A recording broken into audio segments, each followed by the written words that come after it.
வானத்தை நோக்கி பார், நட்சத்திரங்களை உனக்கு என்ன முடியுமா அப்படியே உன் சந்ததி இருக்கும் சொல்றாரு. யாருக்கிட்ட சொல்றாரு? ஆபிரகாம் கிட்ட சொல்றாரு. ஆதியாகமம் 15:5 வானத்தை பாரு, நட்சத்திரங்களை எண்ணிப்பாரு, அது மாதிரியே உன் சந்ததி இருக்கும்ன்றார்.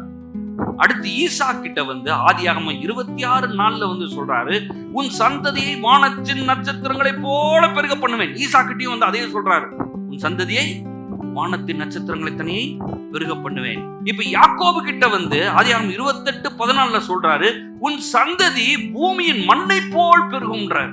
உன் டிசெண்டன்ஸ், உன் ஜெனரேஷன், உன் பிள்ளைகள். ஆனா ஆபிரகாமுக்கு ஒரே பிள்ளை தான் இருக்குது. இஸ்மவேல் மூலமா வந்துச்சு, அப்புறம் மத்த எல்லாம் வந்துச்சு. ஆனா வாக்குத்தத்தம் பண்ணப்பட்டது ஈசாக்கு ஒரு ஆள் தான். இப்ப ஈசாக்கு வந்தது அது 2 தான். வாக்குத்தத்தம் வராத மாதிரியே இருக்குது. ஆனா ஆண்டவர் வந்து திரும்ப திரும்ப பேசிக்கிட்டே இருக்கிறாரு, திரும்ப திரும்ப சொல்லிக்கிட்டே இருக்காரு. ஆனா யாக்கோபுக்கு வந்து 12 குமாரர்கள் பிறந்து லட்சோப லட்சமா பெருக ஆரம்பிச்சுட்டாங்க. அந்த வாக்குத்தத்தம் நிறைவேற ஆரம்பித்தது. அப்போ 2வது, முதல்ல நிலம், அடுத்து ஜெனரேஷன், சந்ததி சந்ததியா வம்சம் வம்சமாய் பெறுகிறது.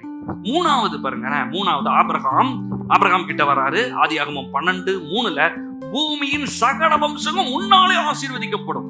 அடுத்து ஆதியாகமம் 26:3 போட்டிருக்குது, ஈசா கிட்ட ஆண்டவர் பேசுறார், உன் தகப்பன் ஆபிரகாமுக்கு நான் சொன்னதை போல அதை நான் நிறைவேற்றுவேன். திருப்பி வந்து ஈசாக்கு ஆசீர்வதிக்கிறார்.